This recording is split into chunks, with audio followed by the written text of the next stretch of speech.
तो बच्चों कैसे हो आप सभी लोग? आई होप कि सब ठीक होगा। बच्चों हमने इससे पहले वाले वीडियो में डिस्कस किया था, पढ़ा था कि फंडामेंटल केमिस्ट्री मीन्स आपकी 10th की जो साइंस की जो केमिस्ट्री है, उस केमिस्ट्री को अगर हमें पढ़ना है तो उसके लिए बेसिक कॉन्सेप्ट्स जो फंडामेंटल केमिस्ट्री है वो कैसे पढ़नी है, क्या करनी है।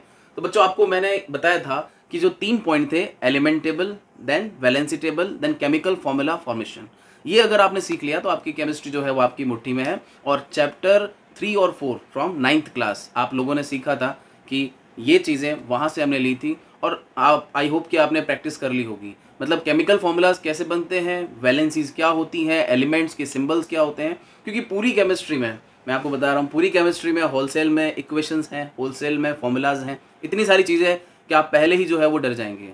बट आज हो हम स्टार्ट करेंगे चैप्टर 1। बच्चों सबको ध्यान देना है, चैप्टर 1 भी आपकी केमिस्ट्री का वो पार्ट है जो आपको कहीं ना कहीं केमिस्ट्री के बेसिक कॉन्सेप्ट भी सिखाएगा।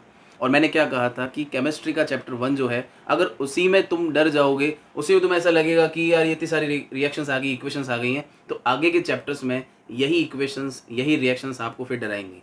तो बिना टाइम वेस्ट किए हम फटाफट स्टार्ट करते हैं। और ध्यान रखना है कि इन इक्वेशंस के साथ और इन कंपाउंड्स के साथ, केमिकल फॉर्मूलाज के साथ में हमें क्या करनी है, दोस्ती करनी है, ताकि आगे जाकर के बाकी चैप्टर्स में ये हमको डराए नहीं। ठीक है, तो आगे बढ़ते हैं। अब देखो हमने क्या कहा था कि चैप्टर 1 जो है उसको हम क्लासिफाइड वे में अगर देखें तो पहले मैं आपको ना बच्चों एक क्या करते हैं, पूरा एक माइंड मैप बनाते हैं कि इस चैप्टर में हमें पढ़ना क्या है। मतलब इस कॉन्सेप्ट ट्री से हमें पता चलेगा, इस फ्लो चार्ट से हमें पता चलेगा कि चैप्टर हमें क्या सिखाना चाह रहा है। यानी पूरा चैप्टर खत्म हो जाएगा at the end of this chapter, what you have learn, आपने क्या सीखा। तो बढ़ते हैं आगे, करते हैं इसको क्लियर। देखो चैप्टर 1 है chemical reactions and chemical equations.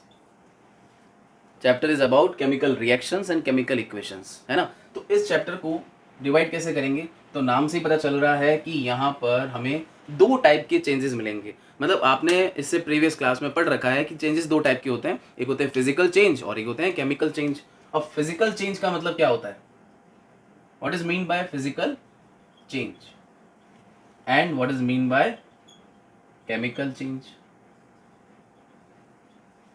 Physical change जिसमें कोई नया सब्सटेंस नहीं बनता, मतलब जो चीज़ बन गई है वो वापस रिवर्स हो सकती है। जैसे आपके सामने एक एग्जांपल है, मेल्टिंग ऑफ आइस।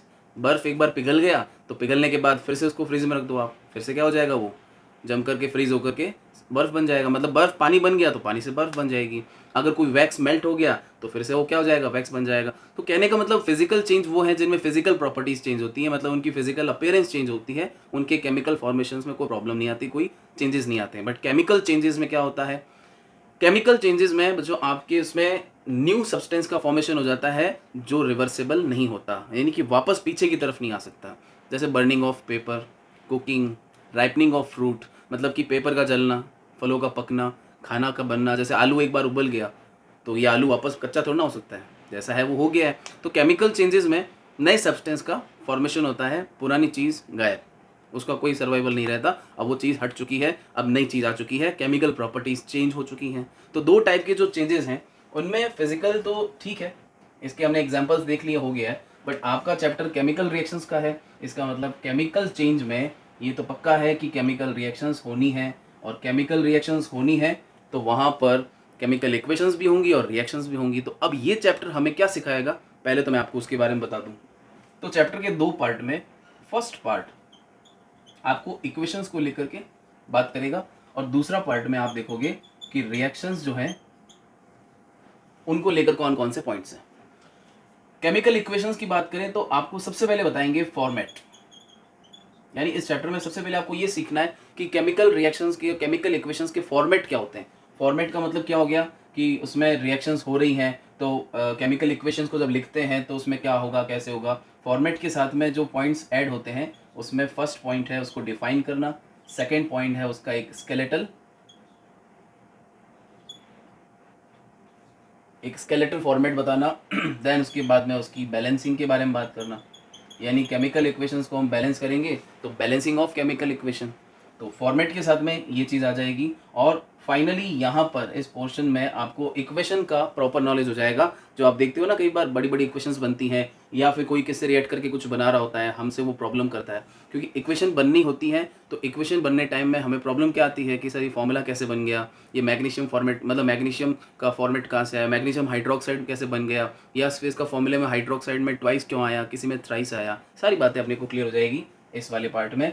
और रिएक्शन जो है उसका फर्स्ट पार्ट कैरेक्टरिस्टिक्स, कैरेक्टरिस्टिक मतलब उसके फीचर्स, मतलब उसकी प्रॉपर्टीज, मतलब उसके लक्षण। मारवाड़ी में कहते हैं लक्षण, तो ये लक्षण है, मतलब कि केमिकल रिएक्शन अगर होगा तो क्या एविडेंस है कि ये केमिकल रिएक्शन है। जैसे मैं कई बार एग्जांपल देता हूँ कि कोई भी चीज़ होती है ना, कोई भी चीज़ उसके कुछ ना कुछ फीचर्स होते हैं कि सर ये चीज़ हो रही है तो इसका फीचर ये है। जैसे आप कोई भी बच्चे को कैसे पहचानोगे कि वो स्टूडेंट है, या तो आपको दिखेगा कि वो कहीं बैग लेके जा रहा है, स्कूल बैग होगा या कोई बैग होगा तो हम पहचान लेंगे कि स्टूडेंट है, या फिर उसने यूनिफॉर्म पहन रखा होगा तो वो स्टूडेंट है, या उसके पास में पेन कॉपी या कुछ ना होगा। तो स्टूडेंट की कुछ प्रॉपर्टीज़ हैं, हर चीज़ की कोई ना कोई प्रॉपर्टी होती है। वैसे केमिकल रिएक्शंस को कैसे पहचानेंगे, केमिकल रिएक्शन हो रहा है, हमें क्या पता केमिकल रिएक्शन है, तो वहाँ पे आपको केमिकल चेंजेस मिलते हैं, like change in colour, change in order, change in temperature, change in physical state.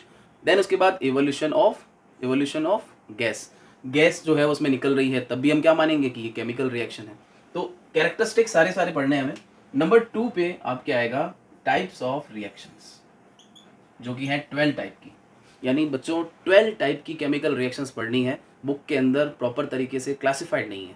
NCERT ऐसे बहुत अच्छी बुक है, बट जब पढ़ने बैठते तो उसके अंदर हमें कुछ क्लासिफाइड चीज़ नहीं मिलती है। तो एनसीईआरटी को पढ़ना तो पॉइंट टू पॉइंट पूरा है, क्योंकि वहाँ से क्वेश्चंस बनते हैं डायरेक्ट, बट कैसे पढ़ना है, क्या करना है, how to easy the notes. तो उस नोट्स को हमें कैसे इजी करना है, मतलब कैसे उसको प्रॉपर तरीके से लिखें कि हमें कॉन्सेप्ट समझ में आ जाए एग्जाम्पल के साथ, तो हम उसको प्रॉपर तरीके से करेंगे। देखते हैं क्या होता है।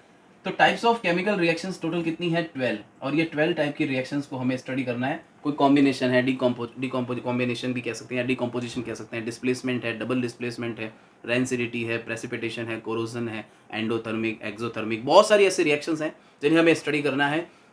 2 रिएक्शंस आपके सिलेबस से कट है, जिसमें एक कोरोजन है और एक रेंसिडिटी है, बट एक बार हम उसको भी एक्सप्लेन करेंगे क्योंकि आगे तो काम आनी है अगर आप साइंस लेते हैं तो बढ़ते हैं चैप्टर में आगे की तरफ। यहाँ तक की बात क्लियर हो गई है।